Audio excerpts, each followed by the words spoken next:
Don't be afraid of carbs. Carbs are not your enemy. Actually, carb preserve muscle. But what kind of carbs and when to eat them, timing is very important.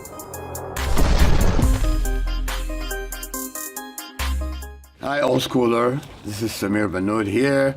I'd like to welcome you to another session with my favorite company, Old School Lab. And I hope you'll enjoy this topic, and I'm here to help you to the best of my ability. Enjoy.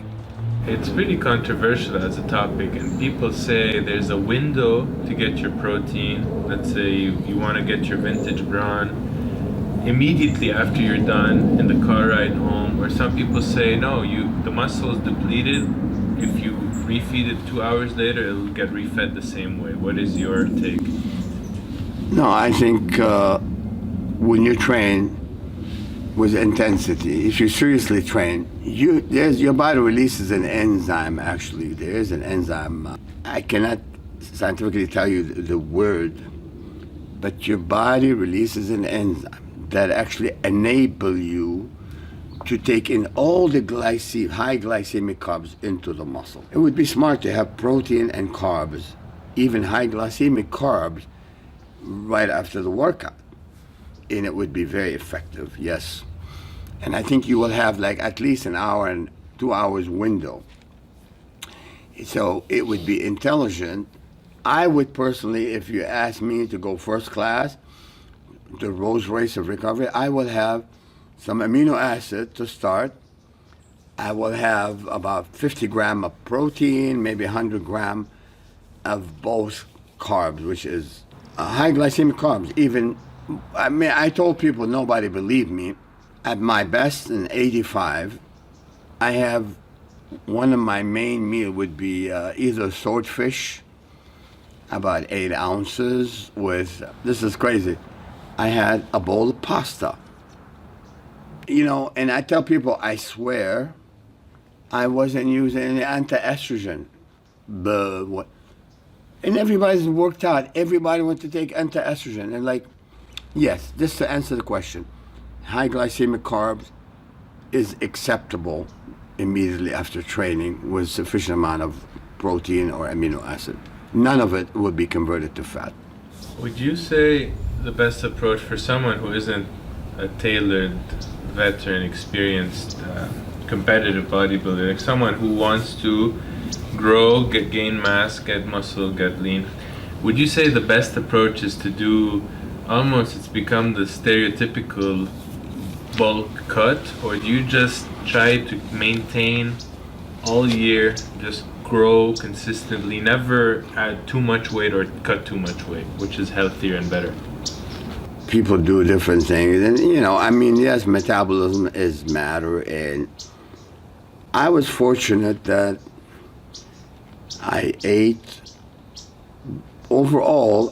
clean. Overall, I ate clean, and I really never allowed my body to get fat. But, however, one time I decided to take my weight way up, and it wasn't a good decision. I went up way too heavy, and I didn't like it. And so I remember Mike Menser, rest in peace, he said, if you gain 10 pounds of pure muscle a year, that's a lot of muscle. 10 muscle is a lot of muscle. So it's better to do things at a lower pace and keep that wasted old school physique than go crazy all out and bulk up and get freaky, stretch your stomach, and then get I don't like one thing about modern bodybuilding, which is they want to get big at all costs.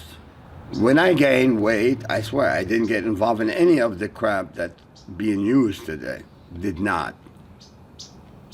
I just ate more, and I increased my caloric intake, and I was training, every other day during that phase, and I really went up to 254 pounds. I felt like a Goodyear blimp. And guess what? Never again. Why should I go to up to 54 and then come back and compete and win the Olympia at 196? So why am I carrying 50 pounds of bullshit? So it's totally unnecessary. I know someone now who was competing at 207 and then went up to 255. But why? And so that's not smart. And so I learned from my mistake. Don't need to do that.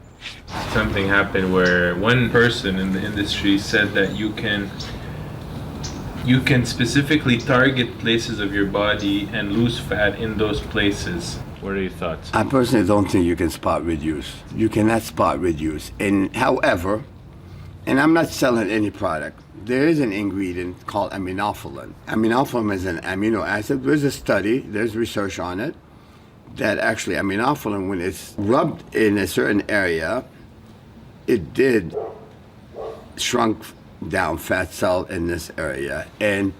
But when you're active and trying to lose body fat, I know some people who did 1,000 sit-ups and their abs are fat. So this is a big proof that you cannot spot reduce. Unless I know how the aminophylline really, but all the study indicated that it did work. I'm not selling aminophylline, okay? So I'm just telling you. But here's one thing I could advise people. When you increase your lean mass properly, your metabolic rate will increase. Fat burning will become easier.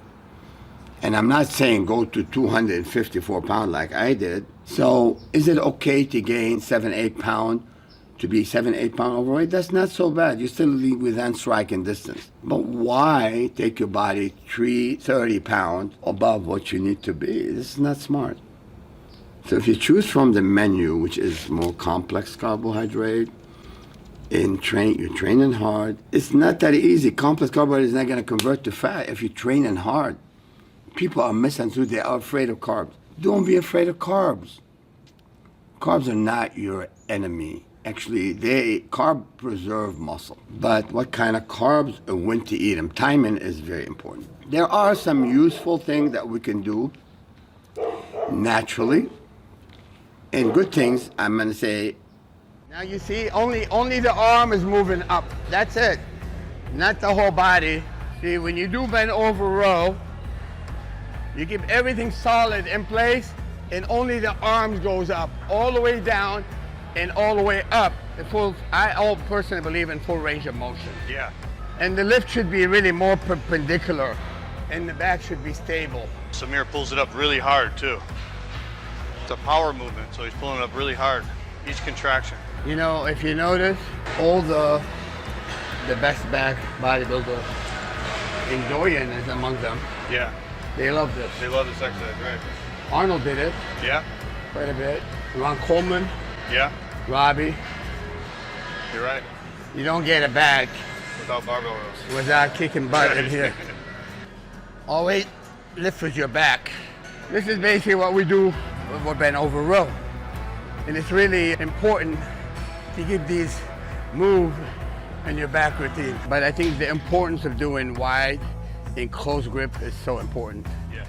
So that's the difference. Vary the rep. Yeah, Vary the I rep. always did wide, medium, reverse grip, close grip. Yeah. Sometimes I held, like for example, I do a chin up and I stayed up and I hung for a while, hang, until the muscle is fatigued. Contract the muscle. And then I go all the way down and stretch. Yeah. And you kill the muscle. I got to the point where I was doing really heavy bent over row for my weight. And at times where I put over full plate and to do those sets before competition, the energy level wasn't all there. Yeah. So I'd get close to the wall and smash it in my head a little bit. And Joe Gold would go, "What's that?"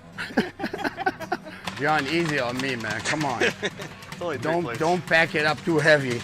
Yeah, let's go. Old school style. Come on. Heavy and smart training. No monkey business. Let's go. Good. Yes. Oh, yeah. See, he's getting me motivated after all these years. The old memories are coming back. Yep. And now you can put your ass down, but now when you're doing a side chest pose. There we go, Samir. Wow. Come on. Oh. Good. There you go. Feel Good. it. Feel it. Ah. Oh. Oh. Good. Nice.